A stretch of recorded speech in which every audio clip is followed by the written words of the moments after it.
All right, Lauren, come right this way to the clinic, please. You can go right through here and have a seat in the couch. All right, so hi, my name is Lindsay. I'm going to be your student nurse today for the head to toe assessment.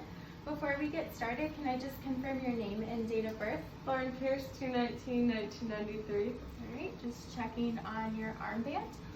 All right, so basically with the head to toe assessment, we're going to start at the head and work our way to the toe, addressing all of the systems in between.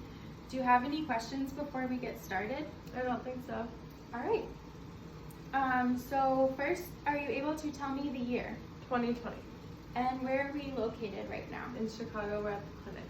Okay, and what are we here for today? A head to toe assessment. Okay, great. So based on this information and the fact that the patient previously stated her name, I can determine that the patient is alert and oriented ×4. Are you able to tell me your height 5'4", and your weight? 125.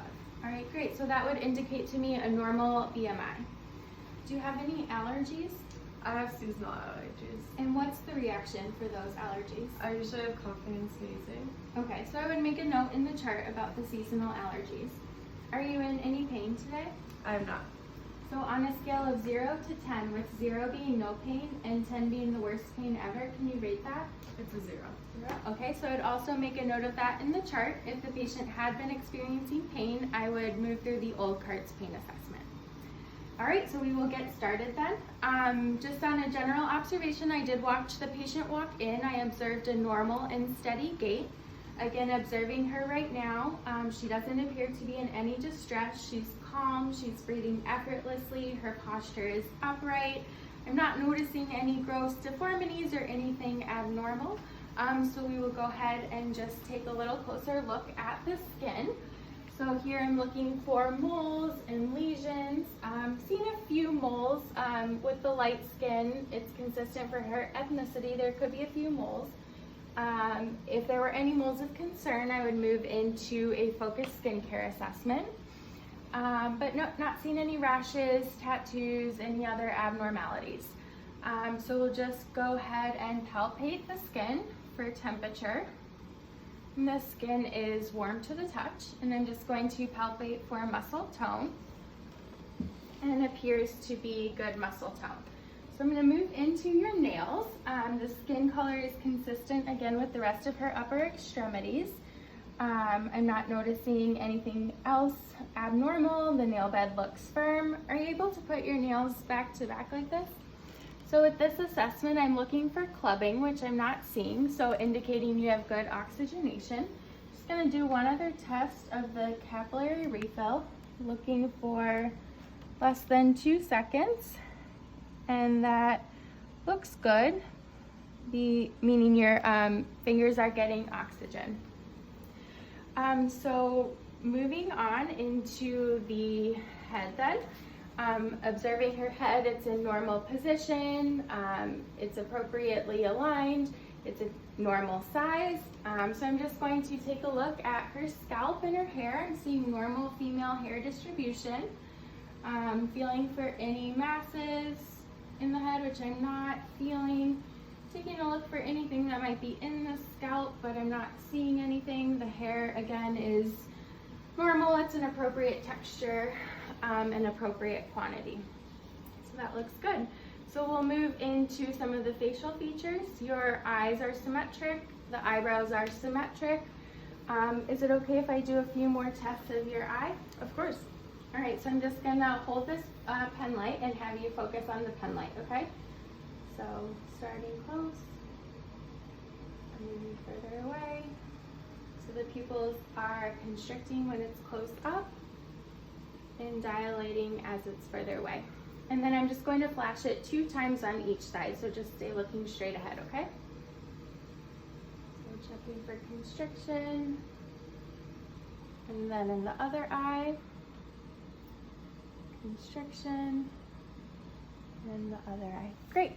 So based on this assessment, I can document PERLA, meaning your pupils are equal, round, reactive to light and accommodation, and they're both responding at the same time. So that's a normal finding. That's great. Going to move into your ears. They are positioned appropriately on your head. They're aligned with your eye. They're symmetric. I'm not seeing any lesions or anything. Just going to take a quick look for any drainage, any lesions on the inside, which I'm not seeing, so that is a normal finding. Do you have any difficulty with hearing? I do not. And you don't wear any hearing aids or anything like that? No. Right, so based on those answers and the fact that I'm conversing with the patient, I wouldn't suspect any hearing loss. Is there anything in your job that exposes you to loud noises? There is not. Okay, so I can make a note, but the hearing appears to be normal. So we'll go ahead and move into the nose then. Again, symmetrically positioned on the face. The skin color is consistent with the rest of her skin. I don't see any lesions, rashes, anything of that nature. Can I just take a look for any drainage or polyps? There might be some minor drainage, but that could be related to the seasonal allergies, so I just make a note of that. Are you able to plug one side and breathe in and out? And the other? So based on this assessment, it seems like you're getting air in good, so you have a patent nasal airway, which is normal. Good. All right, so moving into the mouth and the lips, they're symmetric on her face, they're pink. Can you open up? Her teeth are white, her gums are pink and moist. Are you able to stick out your tongue? Great, so that is the expected response. The tongue comes out at the midline, testing cranial nerve 12. I didn't observe a hairy tongue or any lesions on the tongue or a black tongue, nothing like that. Are you able to say ah? Thank you. So that is testing cranial nerve 9 and 10, which are also intact. The soft palate and the uvula are rising at the back of the throat. So that is good for the facial portion of this. We're going to move into a few range of motion exercises. So can you put your chin to your chest and up, ear to shoulder, ear to other shoulder, shrug the shoulders. Great, so the patient demonstrated full range of motion in the head and the neck.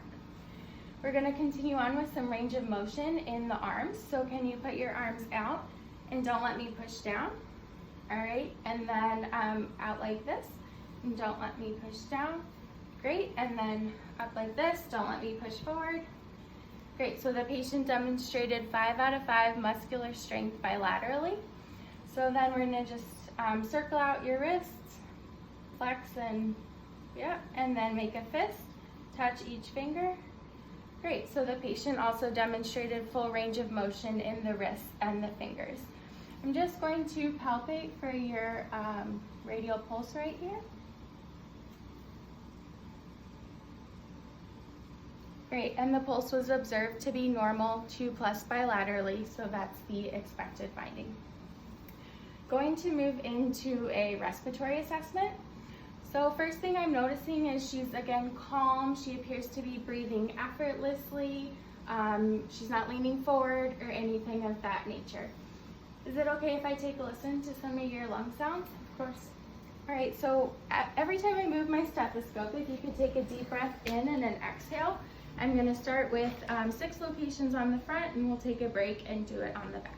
Okay.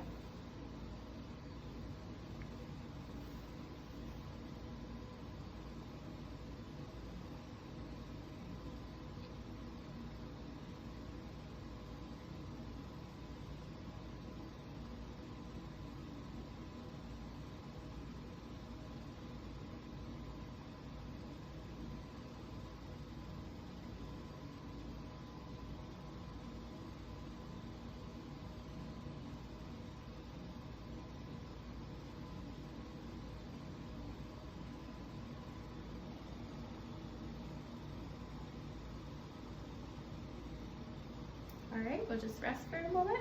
Okay. And then again, every time I move my stethoscope, just go ahead and take a deep breath, okay?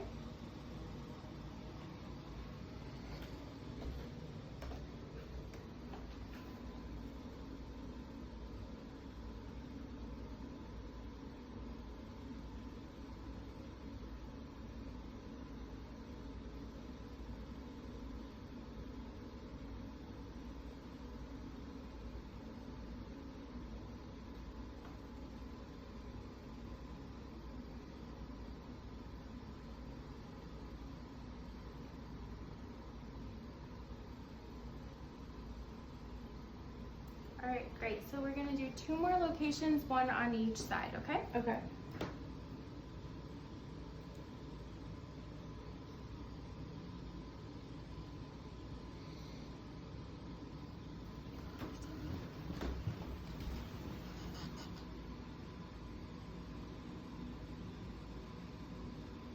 All right, great. So your lung sounds were normal in all of the posterior fields and the anterior fields.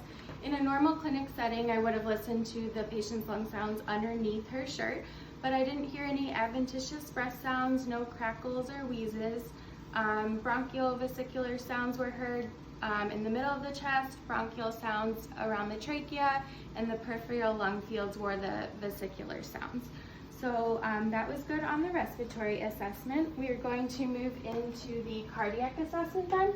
Is it okay if I just feel for your carotid pulse in your neck? Of course.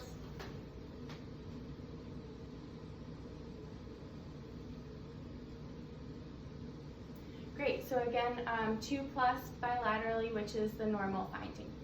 So we have 5 places I'm going to listen to your heart now, if that's okay. Definitely.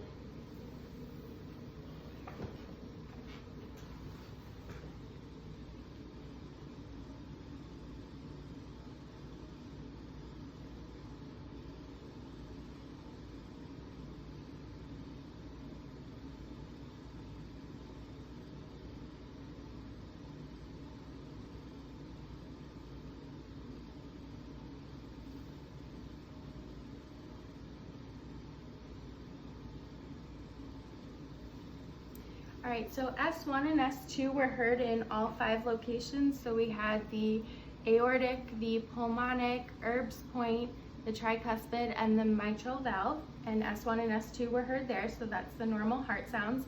In that last spot at the mitral valve, I'd be able to listen to your apical pulse, so that's at the apex of your heart.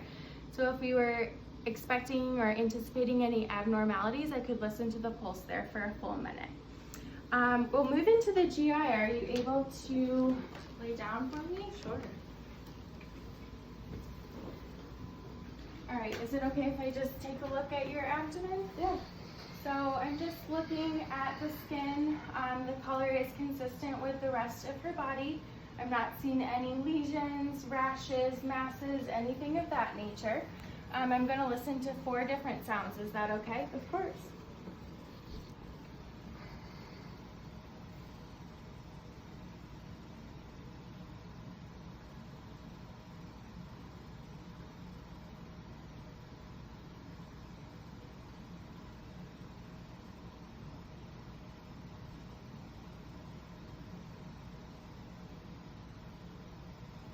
All right, so bowel sounds were observed in all 4 quadrants. Have you had any pain in your abdomen? I'm not. And any difficulty going to the bathroom or bowel movements or anything? Mm-mm. And when was your last bowel movement? Today. Okay, great. So I could just make a note of this if the patient had any concerns.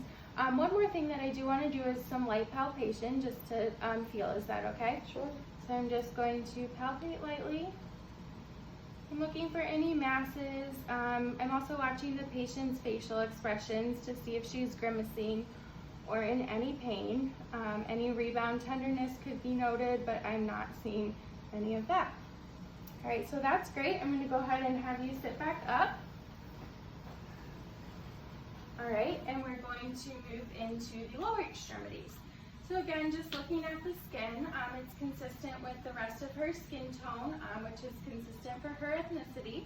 Looking for moles, rashes, lesions, edema. I'm not seeing any of it. Her legs appear to be symmetric. So I'm just going to palpate again for temperature, if that's okay. And her legs are warm to the touch. And I'm going to feel for muscle tone now. And I'm feeling good, normal muscle tone. Going to feel for your pulse at your foot. Okay.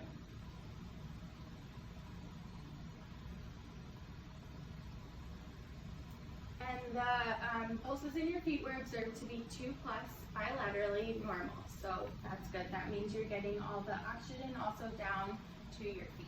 So that's great. We're going to do a couple range of motion exercises. So I'm actually going to scoot over Can you just kind of pump your legs in and out for me? And then like wiggle your ankles in a circle, point and flex your feet. All right, great. So here's like there's full range of motion in the lower extremities.